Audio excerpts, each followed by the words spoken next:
Добро утро. Во следните 10 минути ќе позборуваме за епидемиолошката состојба во државата, а на оваа тема ќе разговараме со нашиот денешен гостин, господинот Шабан Мемети од Институтот за јавно здравје. Добро утро и добро дојдовте во утрински брифинг. Добро утро. Добро и вие што дојдовте. За почеток еве веднаш би ве прашала каква е моменталната епидемиолошка состојба. Веќе имавме можност да новиве да забележиме дека има мало смирување на состојбата. Да. Моменталната состојба со коронавирусот во државата се карактеризира со висока распространета инфекција во целата држава, а состојбата се оценува епидемиолошки со намален број на регистрирани позитивни инфекции од 39,5% во однос на минатата недела. Просечен број на позитивни тестови од вкупен број направени тестови изнесува 18,8% намалено. Значи тоа кажува дека секојдневно се намалуваат. Исто така се намалуваат и бројот на смртните случаи во просек разлика од претходната недела за 45%. Исто така и R0, кој означава колку лица може да се зарази од едно позитивно лице, се изнесува 0,73, тоа кажува намалување на позитивните и преносењето на COVID-19. Во болничните капацитети се лекуваат нешто повеќе од 420 пациенти, што е намалување од околу 30% во однос на претходниот период, збор на претходниот период претходната недела. Така би ве прашала и околу новата стелт варијанта, дали станува доминантна?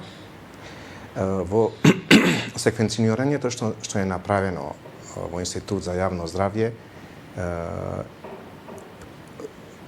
варијантата Омикрон и стил Омикрон се 50 до 60%. Значи, сојот Омикрон и сеот Омикрон се 50-60% со 50%. Значи, е водечки сој во актуелно во Република Северна Македонија. Така, би ве прашала сопред на овие податоци кои што сега во моментов ги истакнавте, може ли да се смета дека во наредниот период ќе се побара намалување на рестриктивните мерки? Дали ќе вие како прв човек на Институтот за јавно здравје сметате дека можеби треба време да се извадат маските во училишта кај дечињата или пак можеби и сертификатите кои што се неопходни за влез во разни институции? Комисијата за заразни болести планира да бидат намалени рестриктивните мерки. Меѓутоа, исто треба да се направи водејќи сметка да не се врати бумеранг ова намалување на рестриктивните мерки. Тоест, да не се врати зголемен број на позитивни лица, хоспитализирани со голем број и починати лица. Мерките ќе се намалуваат постепено во зависност од движењето на епидемиолошката состојба во Република Северна Македонија. Во моментов ние одиме на таа насока, ама многу треба да бидеме предпазливи во основ на овие што ги спомнав параметрите за намалување на рестриктивните мерки. Би ве прашала и околу деновите потребни за изолација. А мислите ли дека во следниот период ќе треба да има измени во однос на ова, посебно кај позитивните на COVID-19 и сите варијанти?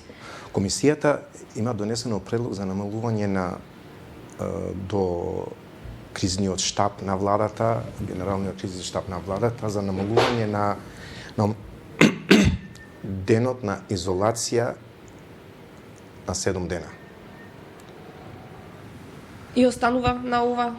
За моментот останувам на тоа 7 дена за асимптоматски случај и 7 дена изолација плюс 3 дена носење маски, значи 10 дена лица со симптоми.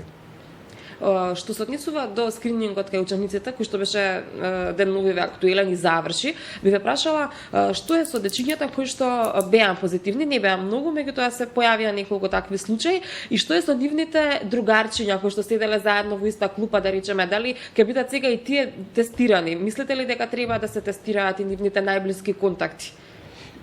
Нормално треба да се тестира најблиски контакти.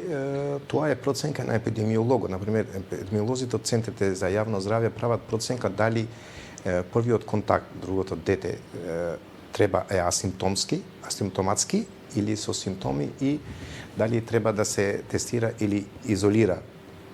Се од епидемиологот на моментот што како го проценува. колку деца и бројот на дете кои ќе бидат тестирани све зависи од епидемиологот. Па мислим дека ако едно дете што скринингот, и немам информациите точни, скринингот што е направен од страна на Министерство за здравство и Институтот за имунологија, мислим дека Министерство за здравството не кажува позитивни случаи кај децата. Би ве прашала и околу она што беше актуелно не само сега, туку откако е започната воопшто ковид пандемијата.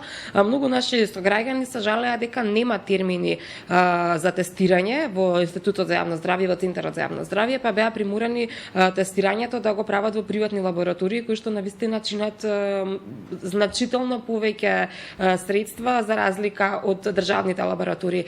Зошто е тоа проблем? И се е проблем, ако смеам јас да констатирам, дали тоа значи дека самиот центар за диагностика не функционира баш најадекватно? Мој термин е од Министерство за здравство.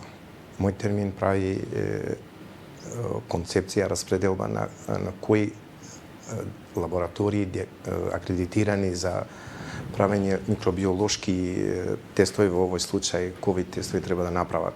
Институт за јавно здравје на најтешки моменти на кризата направеше до 1500 тестови дневно. Сега во моментов има капацитет да стигне до 3000 тестови. Сега мој термин кажува бројката колку тестови треба да се направи. Ние имаме капацитет тоа да треба да го направиме.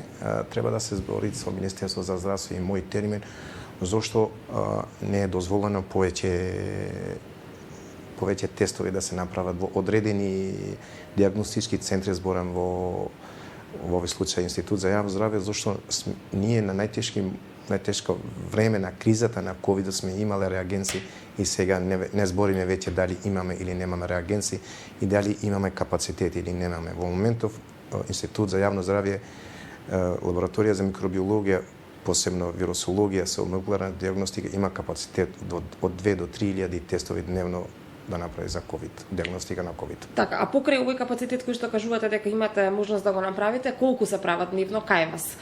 Сега кај нас овие недели, последните 2 недели, не повеќе од 450 тестови дневно. Така. Добро, ова е интересно прашање, темата е навистина интересна, ние ќе ја продолжиме истава тема и со Министерството за здравство и со сите оние кои што на некој начин им ја скратија можноста на граѓаните да се тестираат бесплатно, а за сметка на тоа на некој начин дел од оној скромен граѓански буџет го потрошија во приватните лаборатории. Тука некаде јас ќе ви заблагодарам за денешното ваше учество во утренски брифинг. Благодарам и на вас. Почитувани гледачи, ова беше краткото интервју со господинот Шабан Мемити од Институтот за јавно здравје. Ние се надеваме дека ќе имаме можност повеќе време во следна прилика да посветиме токму на оваа тема.